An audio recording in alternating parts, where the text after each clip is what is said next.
Jaya Radha Madhava Kunja Bihari.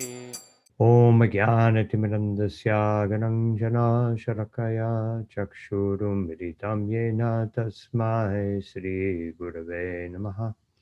Shri Chaitanya Manobishtam Stapitam Yena Bhutale Swayam Rupakada Mahyam Darati Swaha Patantikam.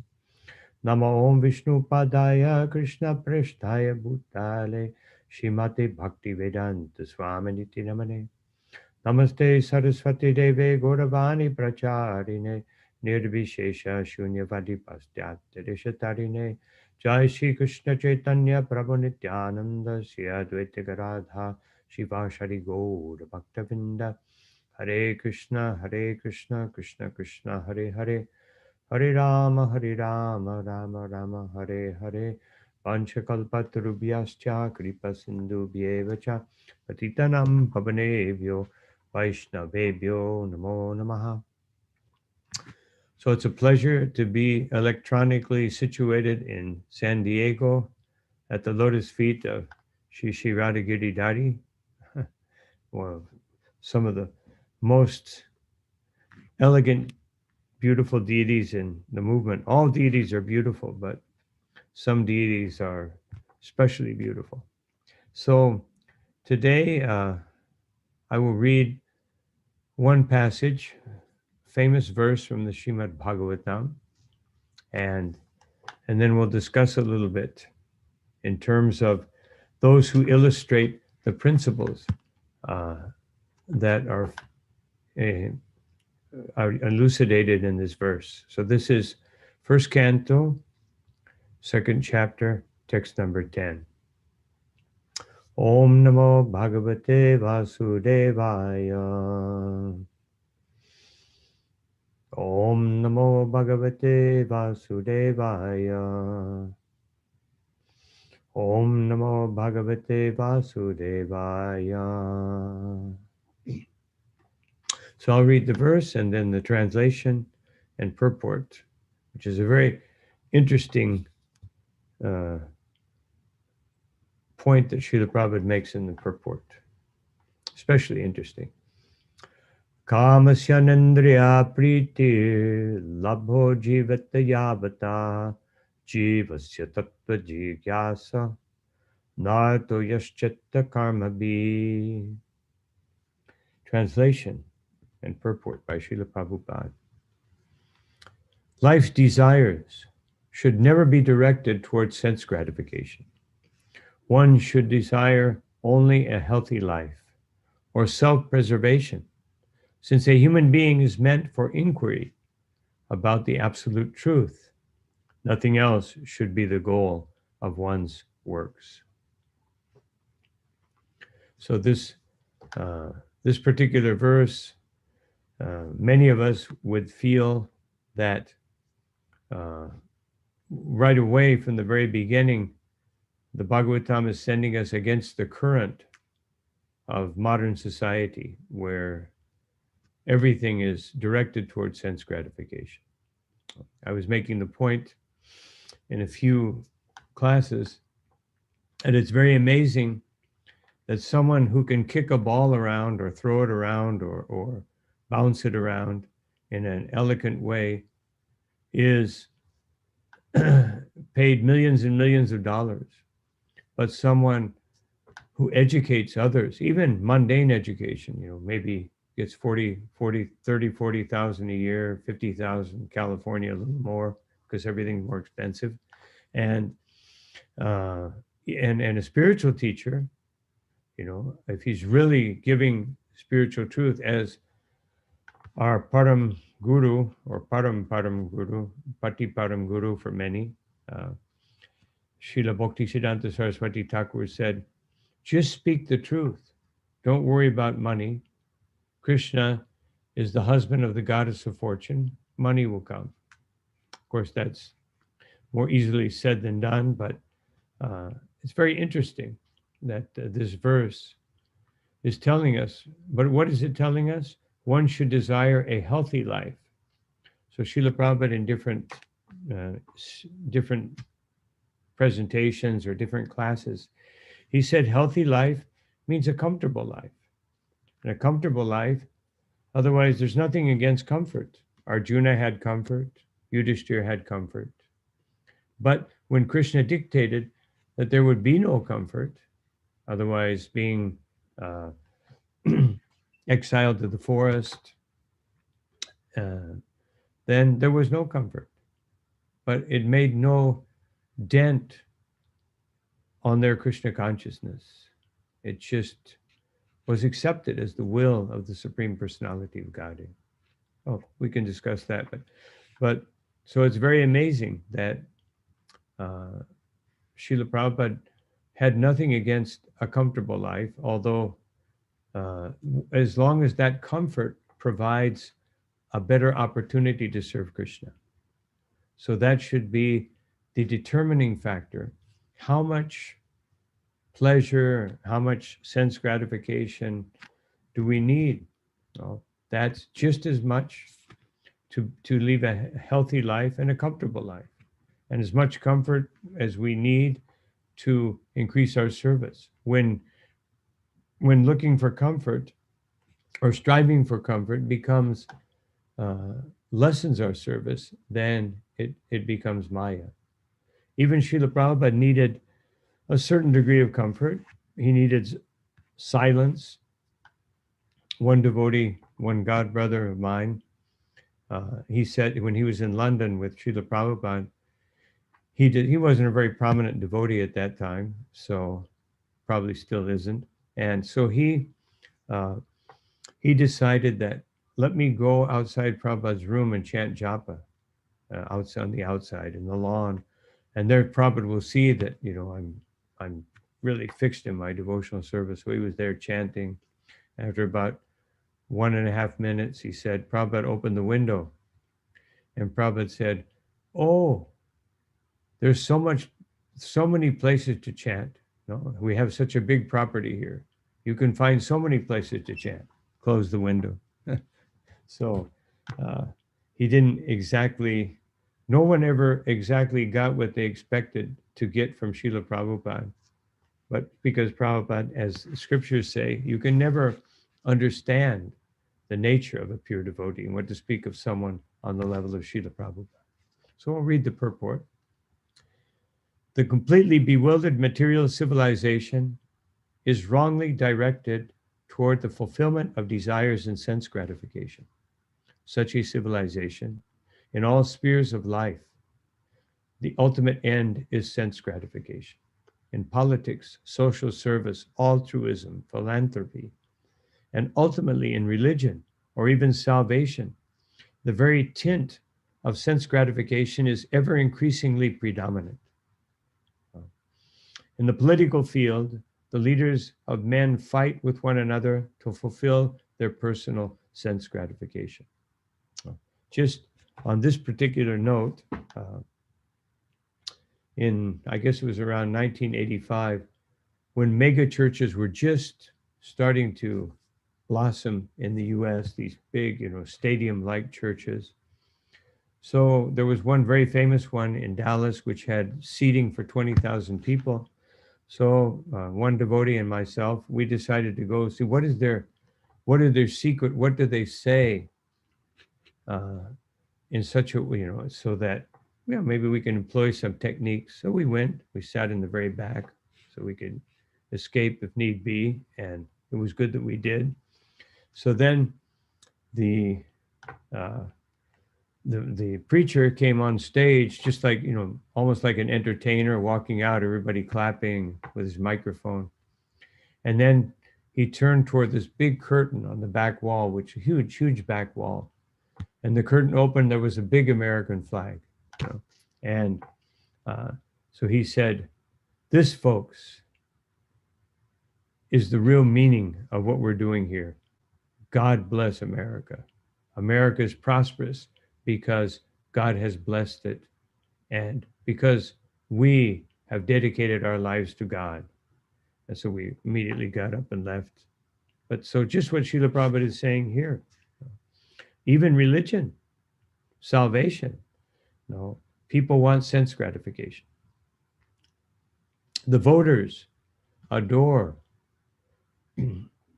so-called leaders only when they promise sense gratification. And as soon as the voters are dissatisfied in their own sense gratification, they dethrone the leaders. Just like here in the here in the U.S., I've spoken to many people because they ask me, about my life and where I explain I travel quite a bit, and people always think traveling is nice, except those that have to travel.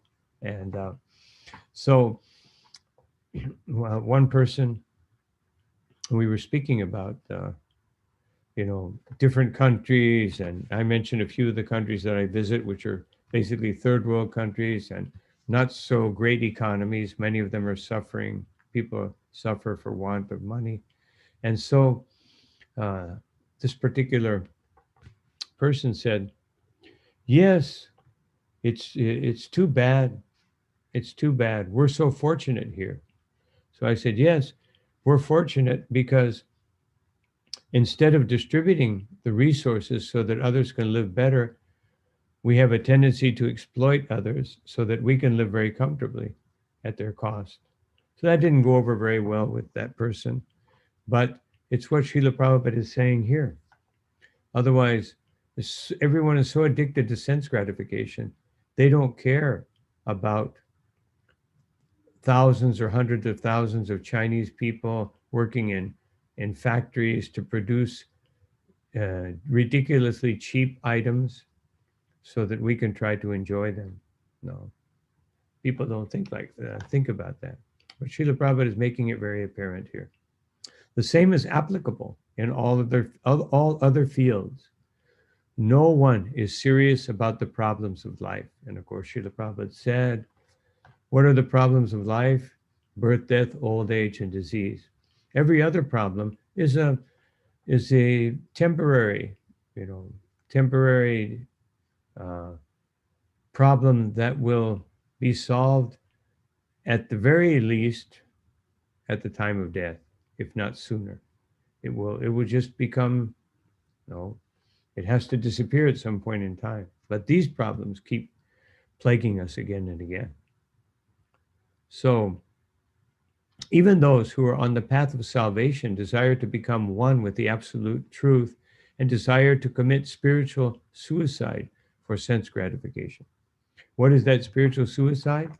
And what is that sense gratification? I'm in control. I'm the supreme. I'm God. It's very interesting if, for an exercise, one can read the verse 4 in Bhagavad Gita 4:10, the purport, beautiful purport, where Srila Prabhupada explains Vita Raga Bhaya Krodha, that we can conquer over attachment, anger, and fear. And Srila Prabhupada explains that how one progressively goes through those three, and after one becomes very angry and frustrated, then thinks, well, if everything else didn't work out, let me become God. Otherwise, let me try to make money, let me try to be happy, uh, with family, friends, the opposite sex, whatever. And when everything else doesn't work, then let me become one with God. So sense gratification, even salvation becomes sense gratification. Because the body is made of senses. I'm sorry, one should satisfy the senses only in so much as required for self-preservation, not for sense gratification. Because the body is made of senses, which also require a certain amount of satisfaction.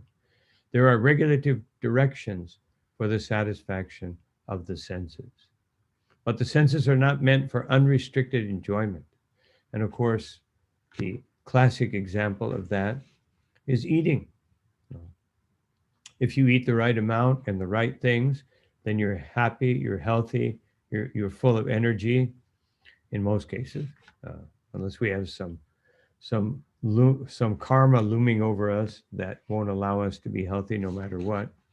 But generally speaking, but if you eat too much, you get sick, you may gain unnecessary weight, and all kinds of problems, and wasting, People are so desirous of enjoying their eating and their different sense activities that they waste.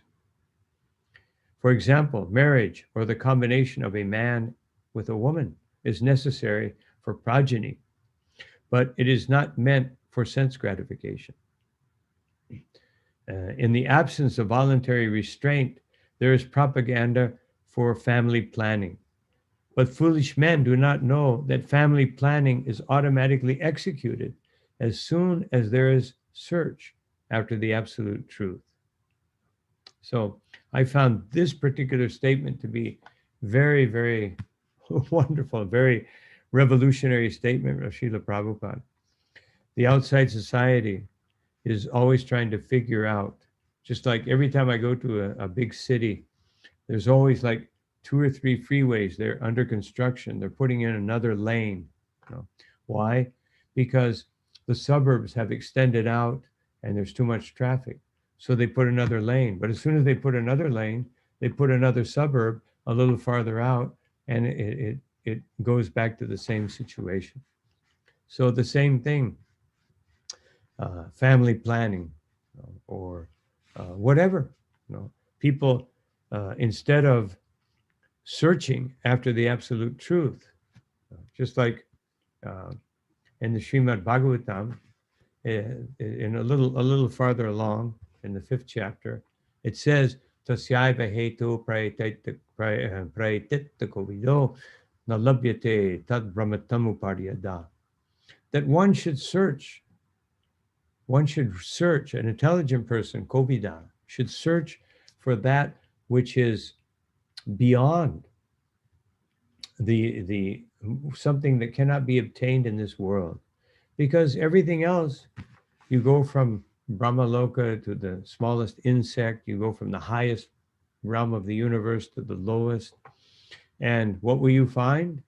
Talabhyate dukavad anyata sukham. You will find happiness and distress proportioned in such a way that it cannot be changed. Kalena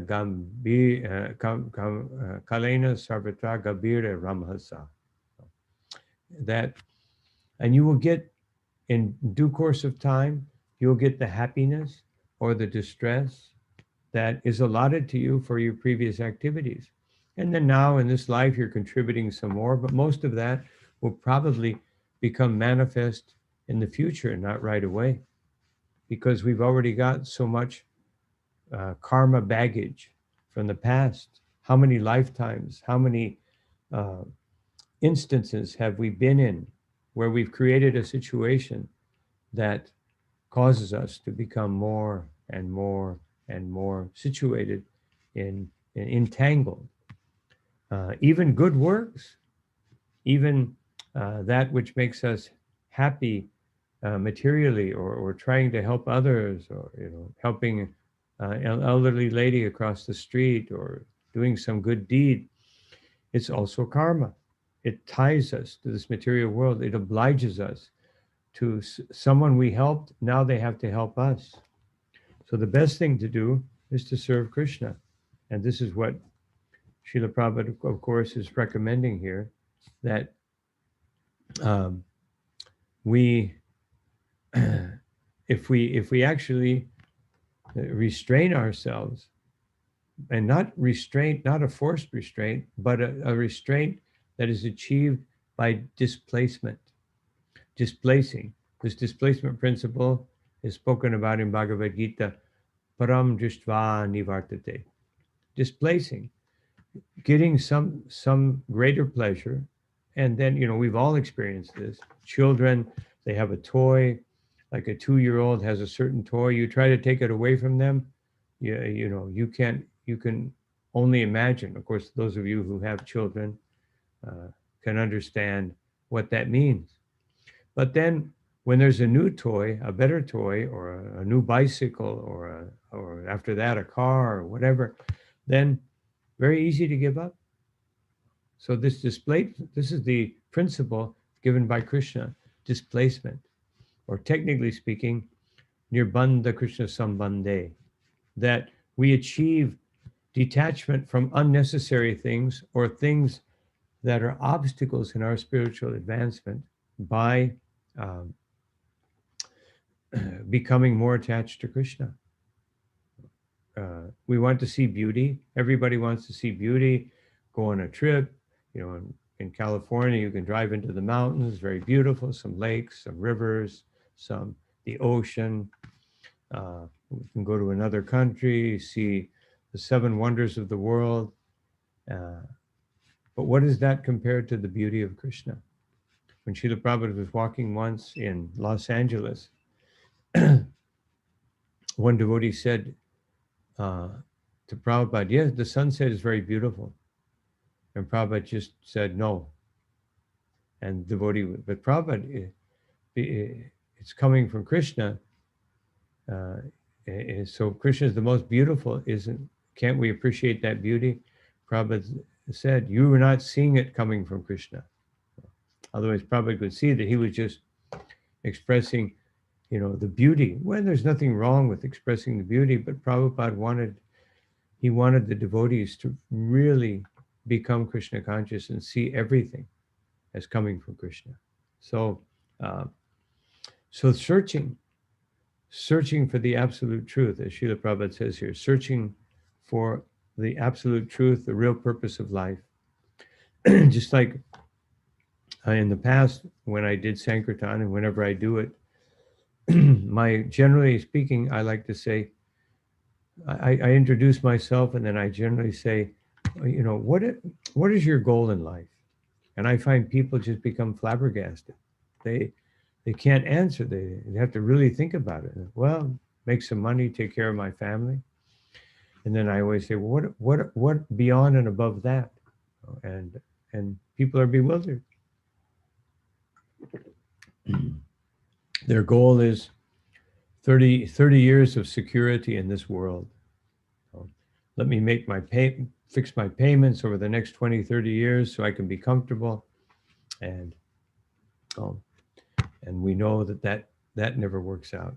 So Srila Prabhupada says, just continuing to the end of the purport, seekers of the absolute truth are never allured by unnecessary engagements in sense gratification, because the serious students seeking the absolute truth are always overwhelmed with the work of researching the truth.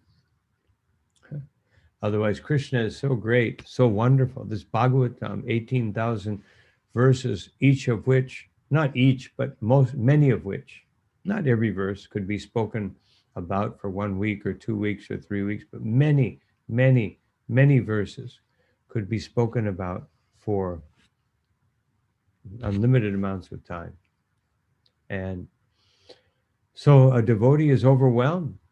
That means if we're serious in our Krishna consciousness, we're overwhelmed by researching this absolute truth. And this is nothing unusual. What is science doing? Scientists are looking for the truth.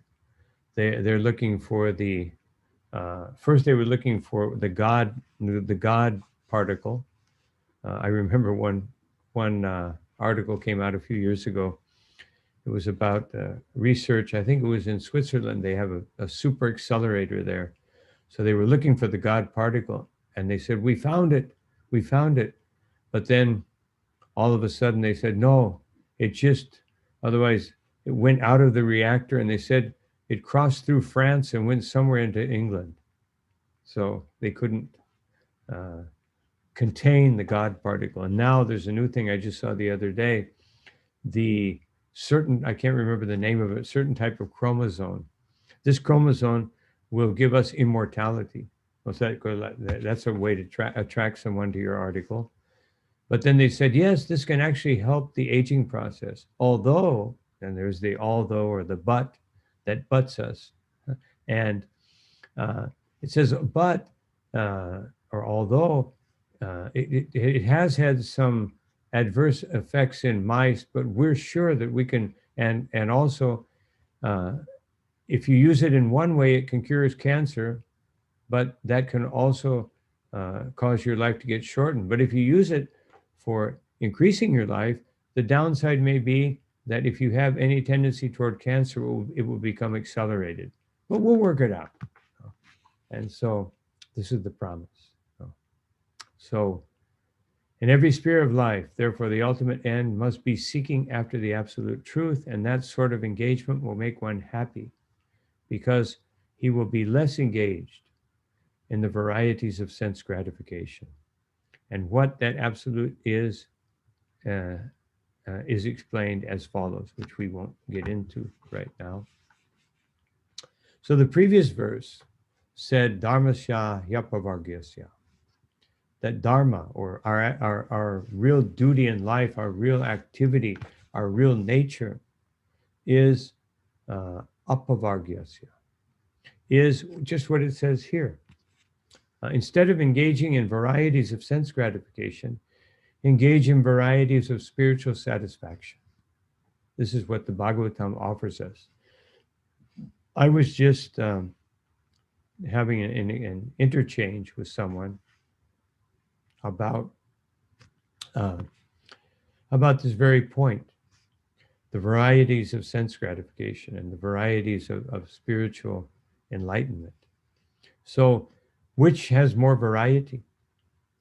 And going back to many of Srila Prabhupada's classical examples, every species of life is doing the same thing: eating, sleeping, mating, defending. Of course, in some species, they're so single cell organisms, their mating or their is basically dividing. They divide themselves, but then they eat another particle. You know, they rest for a while, and they have birth, death, old age, and disease. Their old age is very different from ours, but the point is that the varieties are just like different spices, just like you can have broccoli with turmeric, broccoli with cumin, broccoli by itself, broccoli with salt, broccoli with lemon, but it's still broccoli. So we can have these four things: uh, birth, death, old age, and disease, or eating, sleeping, mating, and defending, and we can add little spices to it. So, Srila Prabhupada's classic example: a dog running on four legs, a person running on four wheels. So it's a little more sophisticated. But that sophistication also, which we pride ourselves on, our sophisticated four-wheel transportation instead of four legs. But those who are on four legs, when they're tired, they just lay down, go to sleep. When they're hungry, they just go find something to eat. And we have to make so much more endeavor to pay for the four wheels, to go and find different varieties of sense gratification in different places, and pay for the gasoline or the electricity or whatever type of energy we're using. And we think, well, we'll solve all these problems. We'll just have sustainable energy. By that way, we'll lessen the greenhouse effect. And by more recycling, we can exploit the earth less. But Srila Prabhupada said the age-old yet revolutionary statement. If you just search for the absolute truth, family planning, ecology, environmental concerns, energy concerns, all of them will be addressed immediately. All of them will be solved. But of course, that requires some training, because everything is a question of training. And people think, well, what will I do? So I wanted to refer to a couple of personalities who appear. One of them, his disappearance celebration is just 2 days from now, Sri Ishwara Puri. Sri Ishwara Puri was a very, very special personality because he was the spiritual master of Sri Chaitanya Mahaprabhu. And of course, this month, we're leading up to the Guru Purnima, or the celebration of the appearance of Chaitanya Mahaprabhu. But Ishwara Puri, he was so renounced. And these people, these renunciants, they're not artificial renunciants. One time, Srila Prabhupada was coming back from his morning walk in Los Angeles, and when he would come back, it was customary that he and those select persons who could accompany him would get some Mahaprasadam at the door. So Prabhupada took his Mahaprasadam, and one devotee asked him, Srila Prabhupada, Mahaprasadam is so purifying, so wonderful. Why is it that the six Goswamis did not take, why would they not take more Mahaprasadam? Why did they eat so simply, especially Raghunath Das, who would just eat a little bit of broken rice? Why wouldn't they just take some nice Mahaprasadam? And Srila Prabhupada turned and smiled. And he said, well, they're eating with Krishna. Now one may think, well, that's, yeah, I could think like that, but they weren't thinking like that. They were living like that. Their reality is their eternal relationship with Krishna. Just like any family person, their reality is being at home with the family. But they have to go out and work and deal with situations in the world. So the six Goswamis, their reality was being with Krishna, seeing Krishna's pastimes manifesting before them, taking great pleasure in hearing and chanting about Krishna and showing people how to worship Krishna properly. So they were so absorbed in Krishna. Even Raghunath Das Goswami, the most renounced, externally renounced, he one time he had an upset stomach and he couldn't figure out what it was. So his assistant went and called an Ayurvedic doctor. Ayurvedic doctor came and he examined him, felt his pulse, said, your problem is indigestion. And his assistant said, indigestion? How could he have indigestion? He eats 2 palmfuls of food every day. How could he possibly have indigestion? And the Kaviraj, the doctor, said, no, I'm expert. It clearly indicates indigestion. So the assistant was arguing, and Raghunath Das said, well, I have to admit that last night I dreamed that Krishna, Srimati Radharani, served this wonderful, beautiful plate of things that she had just cooked for Krishna. And Krishna's remnants were all offered to me, and I ate the whole plate. So he was even experiencing indigestion. His dedication was so great that he was experiencing internally this indigestion. So these great personalities, they're so renounced, but they're not, in one sense, they're not renounced. In the sense that, yes, externally speaking, they're very renounced. But that renunciation is not dry renunciation. Sometimes, because what is the problem if we try to be renounced? If we just try to be renounced, just by giving things up artificially, what will happen? One of two things. I remember one devotee, I won't say his name to not embarrass him. Probably none of you know him anyway, but he was with me in Panama. So he would say, let's fast. Okay, I like fasting. So we would fast 1, 2 days, 3 days, 4 days. But after the fast, he would go to the supermarket and buy peanut butter and this kind of spread and this kind of sweet and condensed milk and boil it until it turned into a caramel and this and that. And then he would just be laying on his back for hours with indigestion. So that's one thing that happens when we artificially renounce. But even more dangerous, if one artificially renounces, then one can become proud of one's renunciation. Just see, I'm a renunciant. Just like sometimes we can feel like I'm very proud of how humble I am. So these are contradictory situations. So Sri Ishwara Puri was so renounced that he would even hide his identity. He was so advanced when he went to meet his godbrother Sri Advaita Acharya. He arrived at his house and he was dressed as a Mayavad, as a impersonalist renunciate, an impersonalist sannyasi. But Sri Advaita Acharya could see his effulgence, could see his smile, could see that he was full of Krishna bhakti. And so immediately he detected that he was a devotee. And of course, they began to discuss Krishna and had a very wonderful time.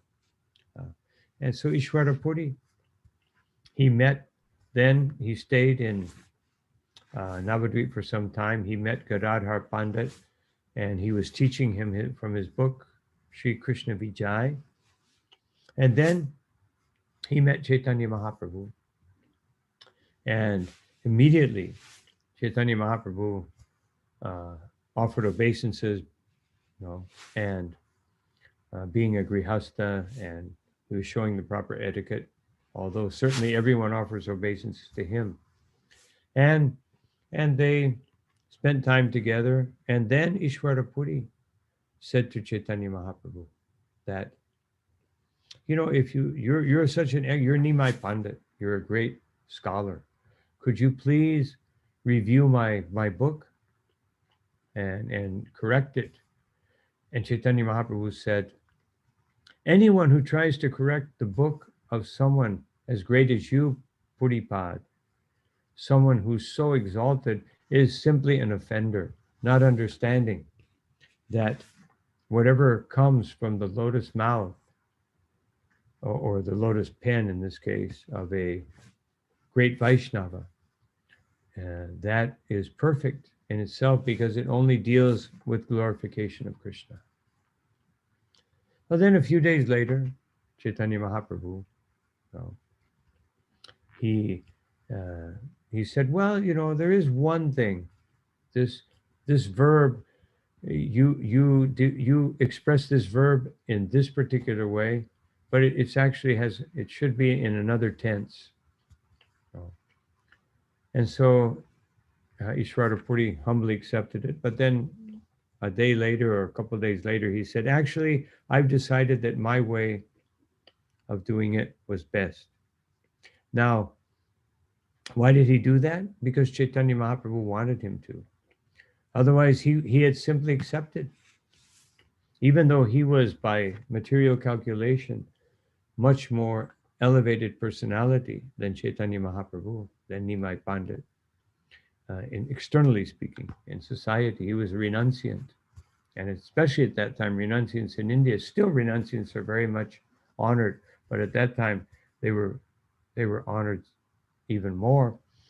But by Chaitanya Mahaprabhu's arrangement, he said, no, I'll stick with the form that I use. And Chaitanya Mahaprabhu, because this is his devotee, the devotee is so exalted in the mind of Krishna and the mind of Chaitanya Mahaprabhu that he didn't correct anything else, even though there were other grammatical mistakes, but he didn't correct anything else.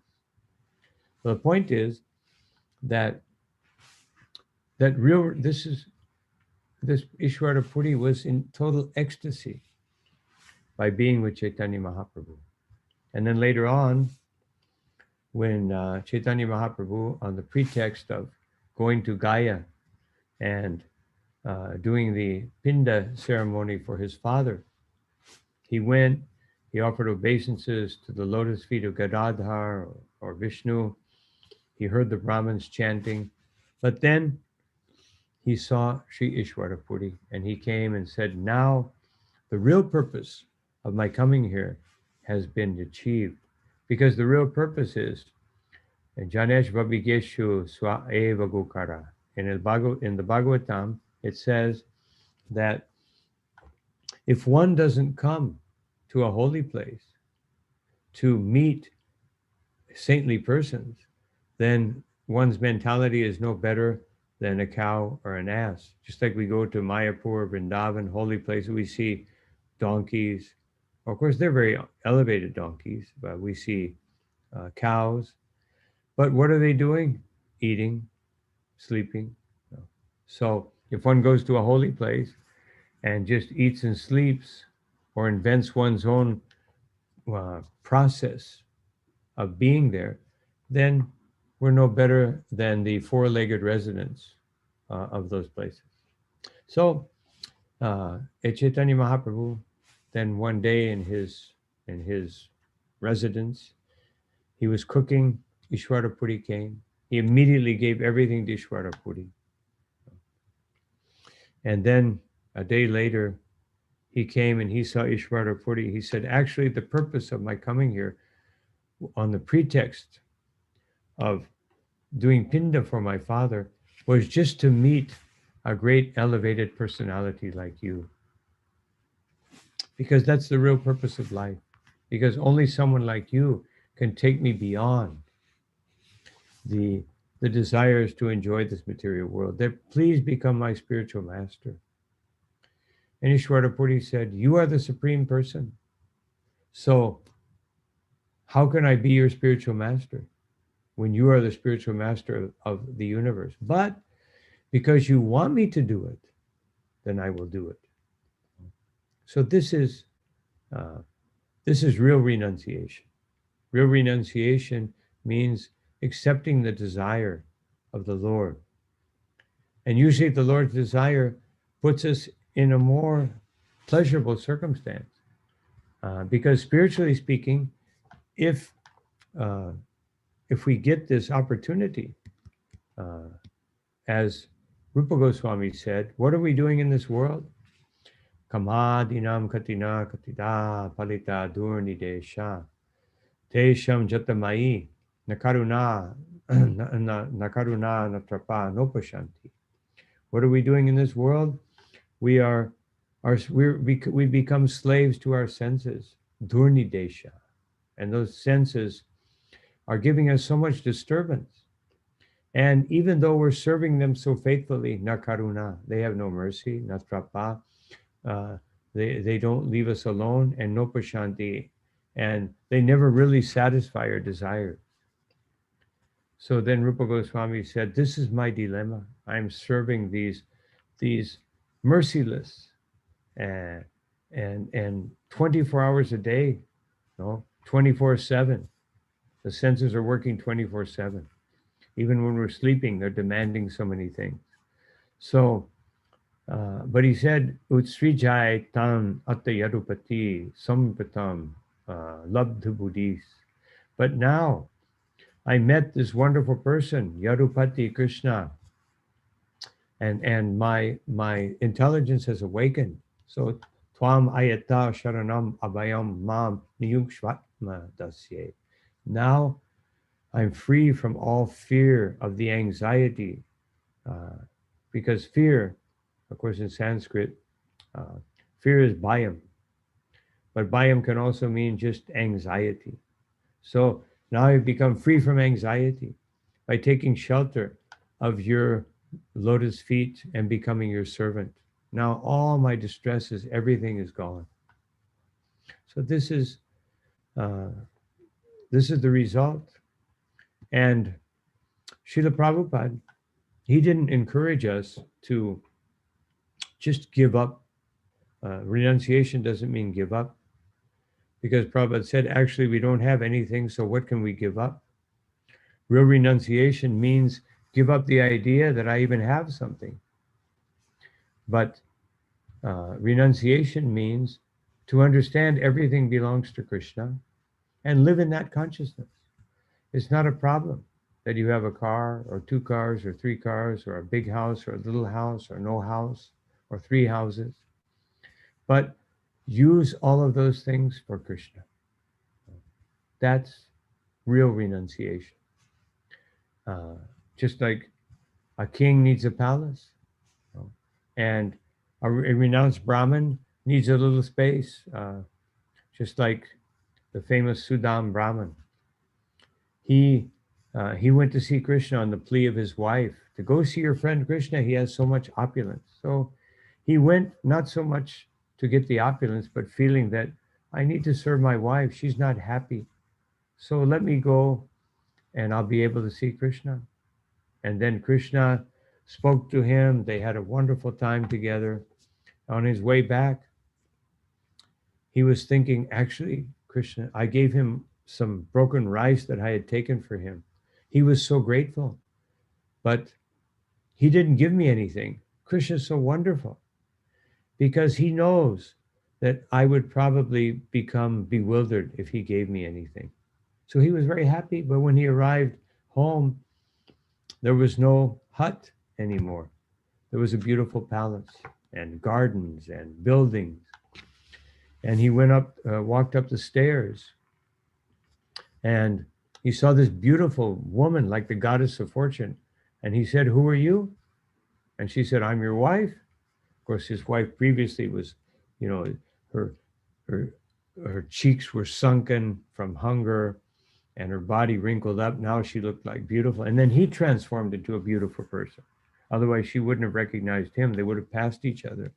But then he went into that big palace and he lay down on the ground. All he required was the same 6 feet by 3 feet space.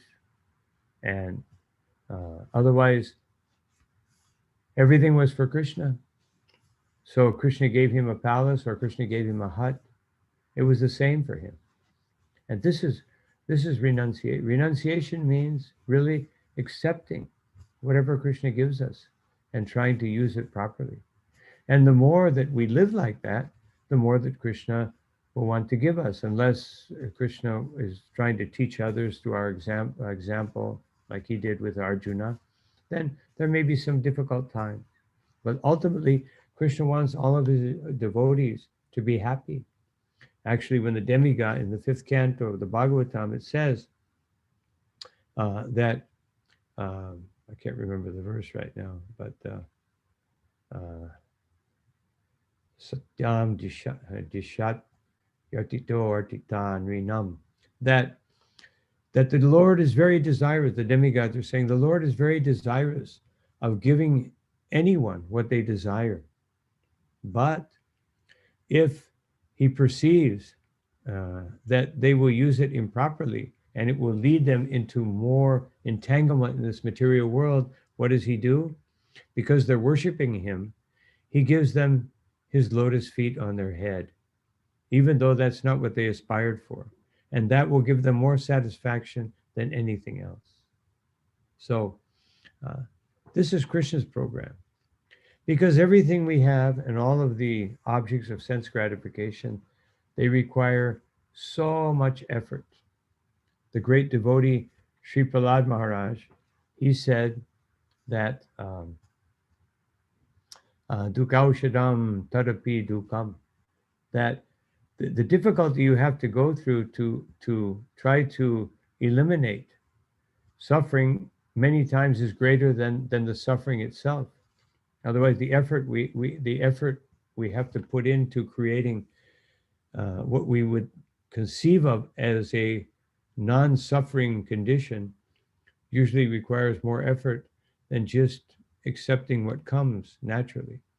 But whether you make that effort or not, at least offer it to Krishna.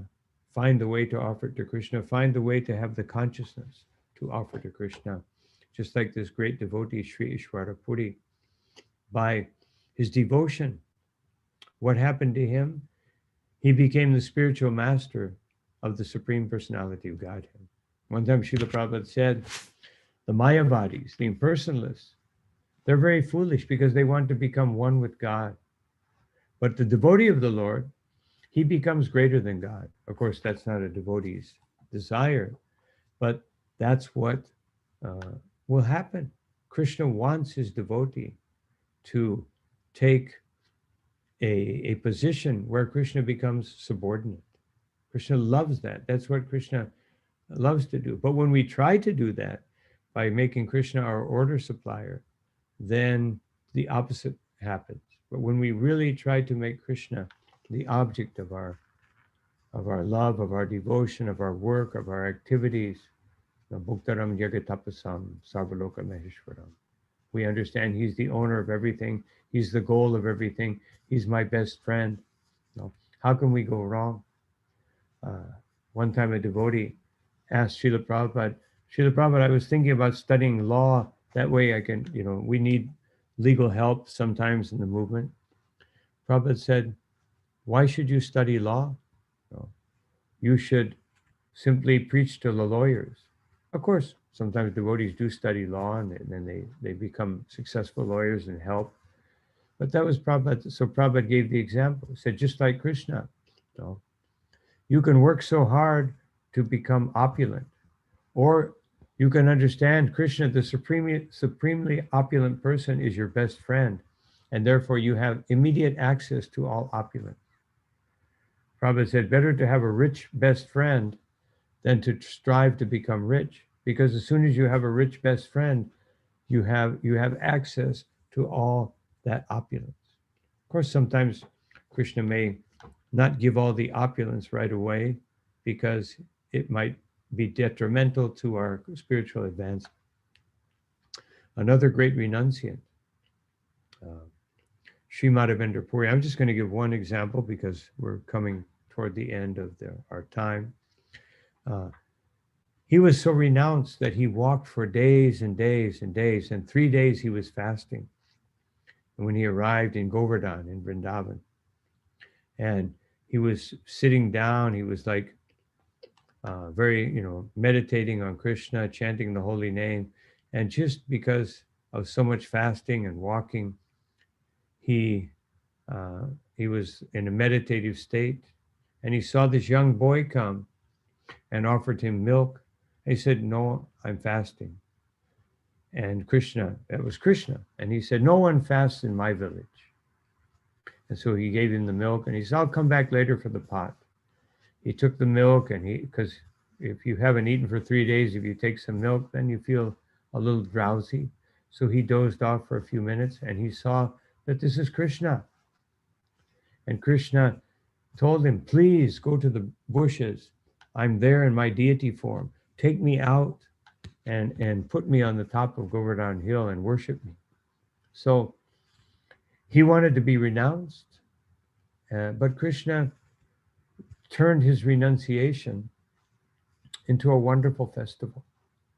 And of course, it's not that he gave up his renunciation, but that's the way Krishna works. When he sees his devotee is surrendered to him, then he gives that devotee the most important thing: transcendental bliss, spiritual happiness, spiritual satisfaction.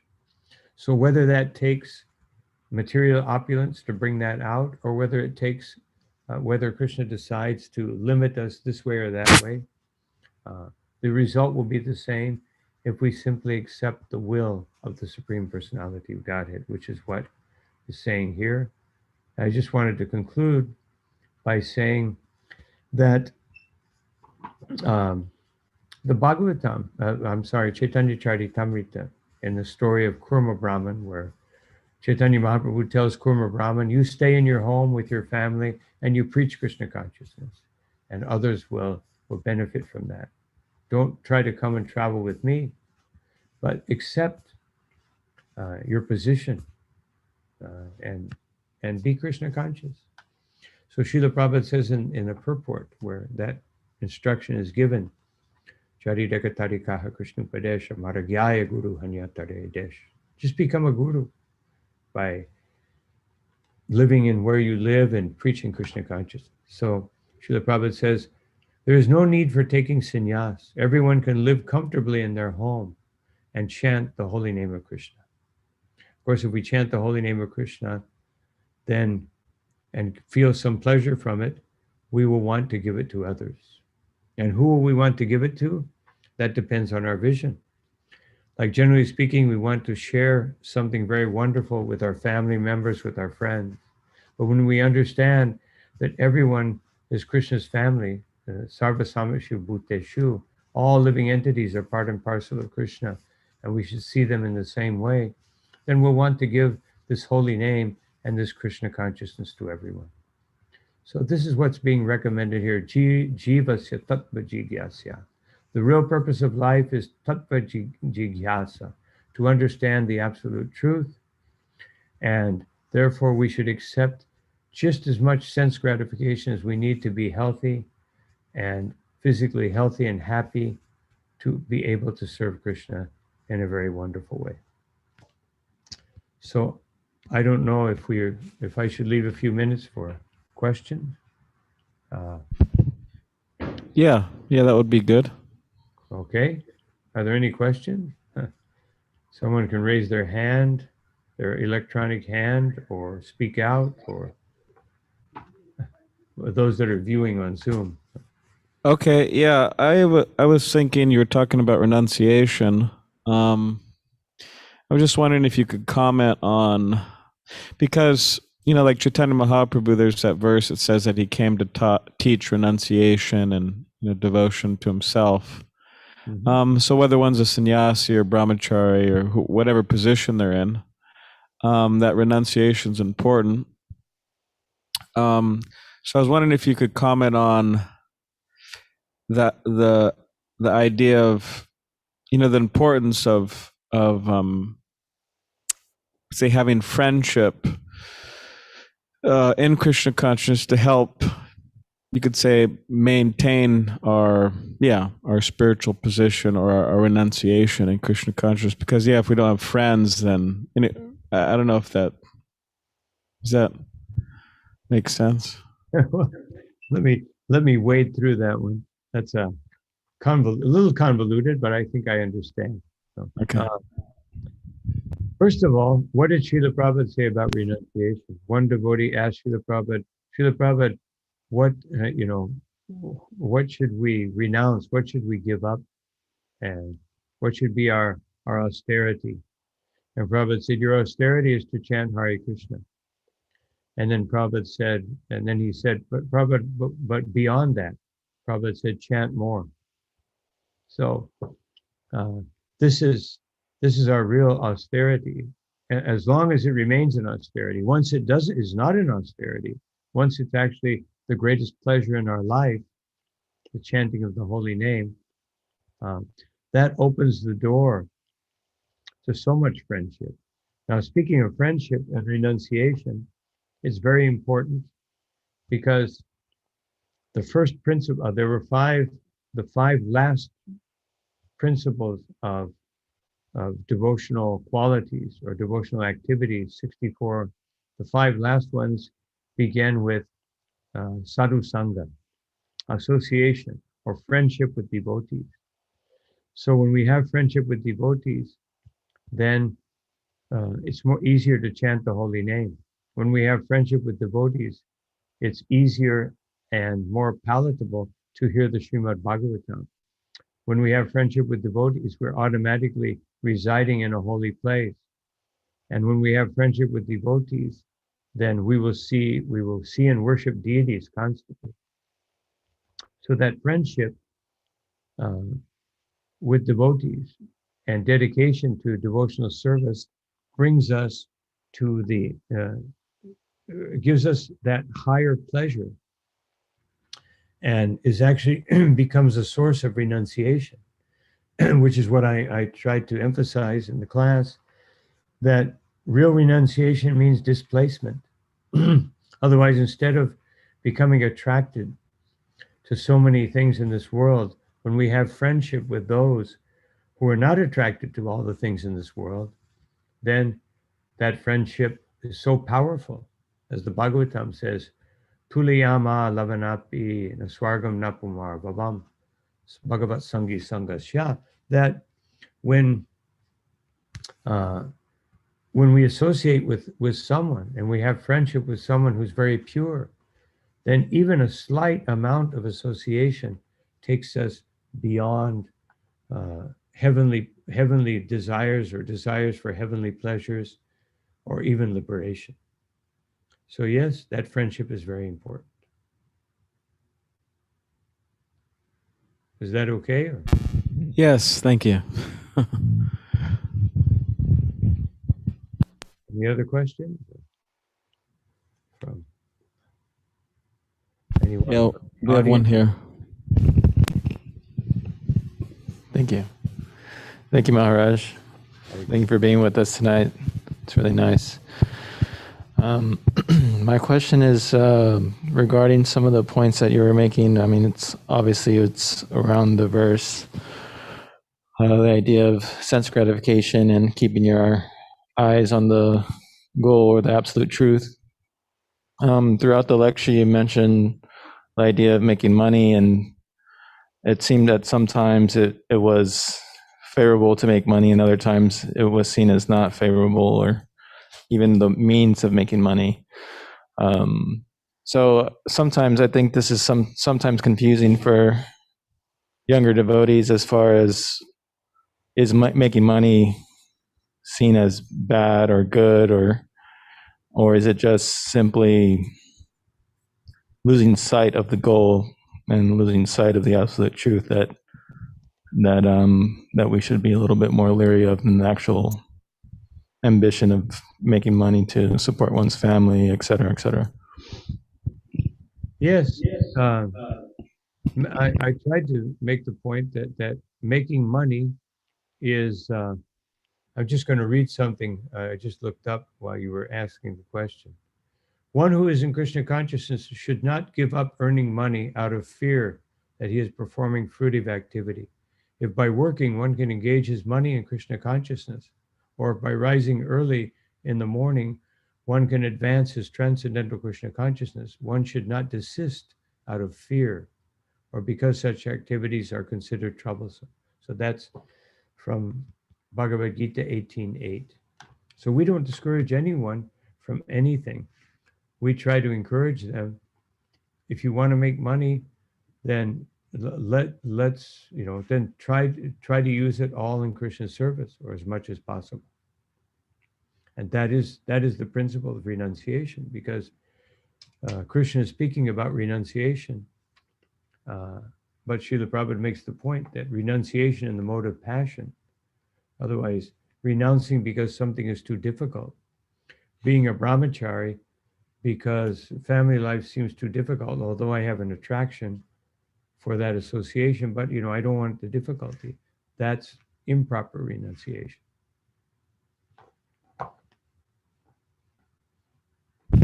Yes, thank you for that, Maharaj. Thank you for that clarification.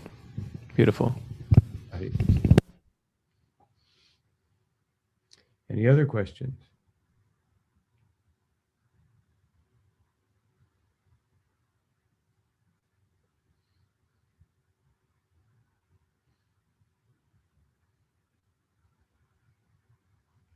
Okay. There might be a question coming here. Oh. No. Someone just joined us, but I don't think she heard the class. I thought she was making a question, but I think it's just connecting. Yeah, Zoom, I see there are 10 people. So I don't know if anyone has any questions. Hare Krishna Maharaj. Thank you for the wonderful class, Jai Srila Prabhupada. I have one question.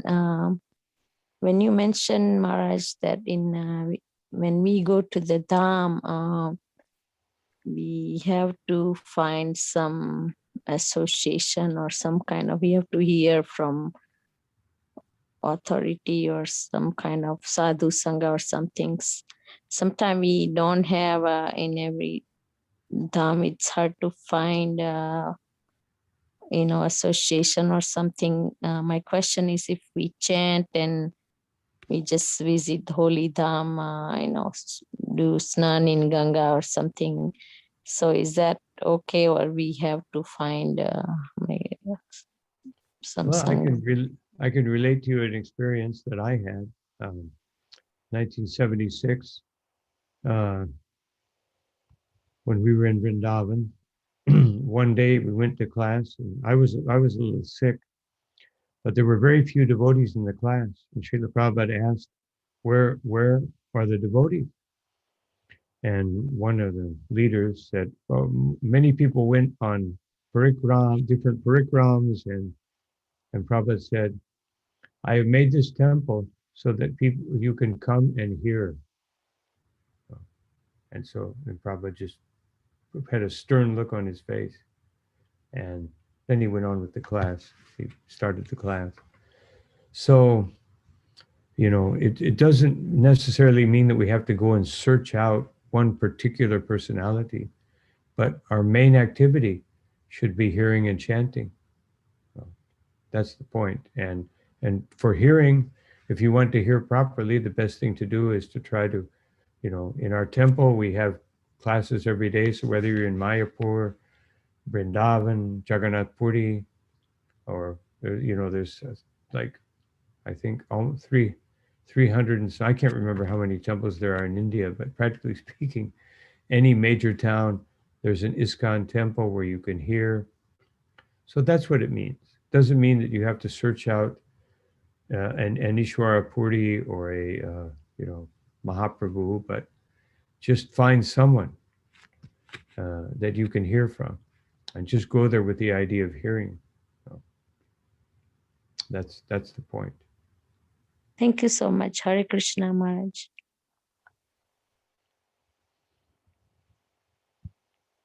Anyone else?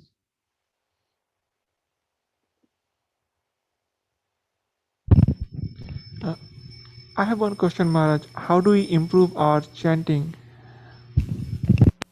How do we improve our chanting?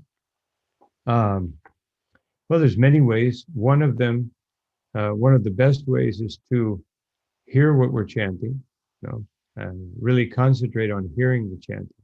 And that's what Srila Prabhupada recommends more than anything else I ever saw him recommend. Of course, one thing that I recommend generally is that the last thing we do in our daily activities is to hear about Krishna.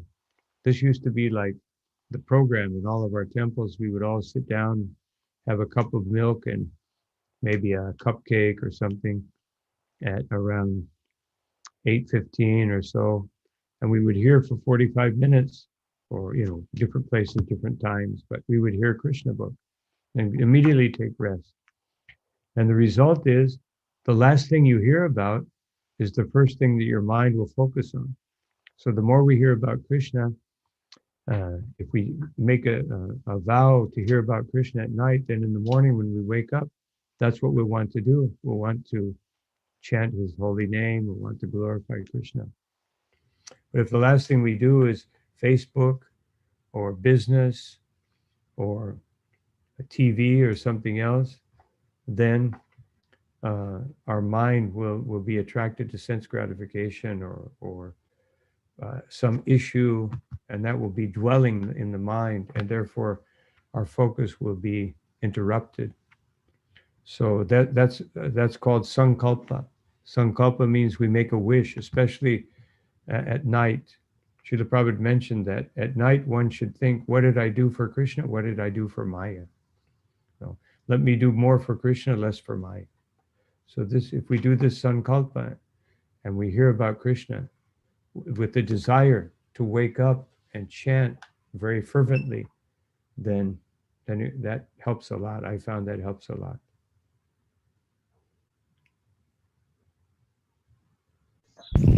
Thank you, Maharaj.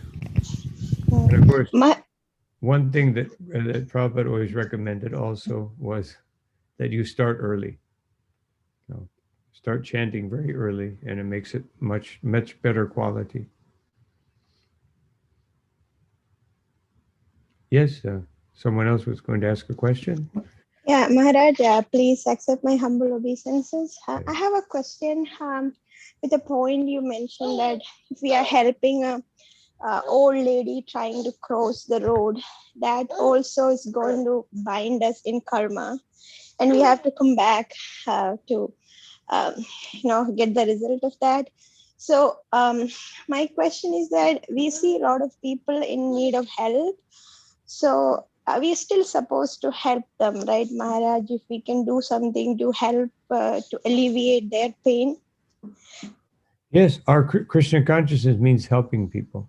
A devotee is always, but we want to do it in such a way that is free from reaction. Otherwise, we don't do it out of sentimentality.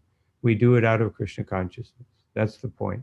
Of course, we want to help people. We can even help an elderly lady across the road. But when we do it, we'll say, Hare Krishna, can I help you? There's nothing wrong with helping people. Even one time, Srila Prabhupada, he was walking in Juhu on the beach, and some young boys came up, and Prabhupada told the devotees, give them some, you're very poor urchins. And Prabhupada said, give them some clothes. Devotees were a little shocked. They were thinking, why? We don't give mundane charity. But Prabhupada said, if we do this, they will always remember the devotees all their life. So Prabhupada even took charity to that point, just like we have Dhanavari Mataji. That means very, very the most expert in giving dana. No, so we want to give the dana of Krishna consciousness, even if it means just interacting with people and letting them know we're devotees and we're doing something nice, and they appreciate that. And that appreciation becomes Krishna consciousness, and it becomes free from reaction. Thank you, Maharaj. Hare Krishna. Hare Krishna. Hare Krishna Maharaj. We have a question on YouTube. Okay.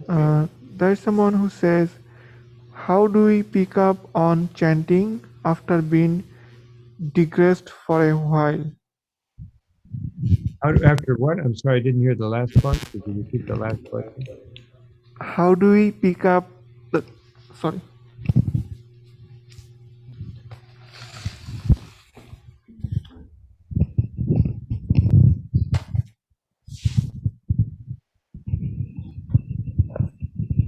So the question is, how do we pick up on chanting after been digressed for a while? So yeah. Otherwise, if one has been negligent, how do we pick it up again? Yeah. Okay. Well, that's always, that's one of the favorite positions that the mind wants to put us into. Why do you want to do it again? You already, you were so enthusiastic in the first place, and you gave it up. So why should you try again? So that's what we'll be up against. So how do we do it? Dridha brata, being determined. And how do we get that determination? By hearing more and more of the glories of Krishna and his holy name. Otherwise, why do we want to meet anyone, any person? Because there's something interesting about that person. Just like a young man or a young girl will see the opposite sex. Oh, he or she is very beautiful. Or this person is very strong. Or this person is very intelligent. So the more we hear about them, the more we become attracted to associating with them. And so the more we hear about the glories of the holy name, the more we become attracted to hearing about the holy name. So that determination to do so comes from hearing, comes from understanding the glories. And that's the 10th offense against the holy name. Once we understand those glories, and we continue to acquire or to fuel our material desires, then that negligence against the holy name becomes an offense, which also can contribute to the difficulty in taking it up again. But because Krishna wants us to be his devotee, and as it was said in the first question, we take advantage of our friendship with the devotees, of the association with the devotees, with kirtan. Kirtan is a very wonderful way, because Bhaktisiddhanta Saraswati Thakur said kirtan is more powerful than japa, because you're in one sense you're riding, you have your own strength, and you're riding on the strength of others, so many others who are chanting at the same time. So I would suggest that go to as much kirtan as possible, hearing about the glories of the holy name, and understanding that this is Kali Kalaradam Krishna Nam Sankirtan. That the dharma of this age is the chanting of the holy name, the most important thing. We shouldn't put it in a secondary position.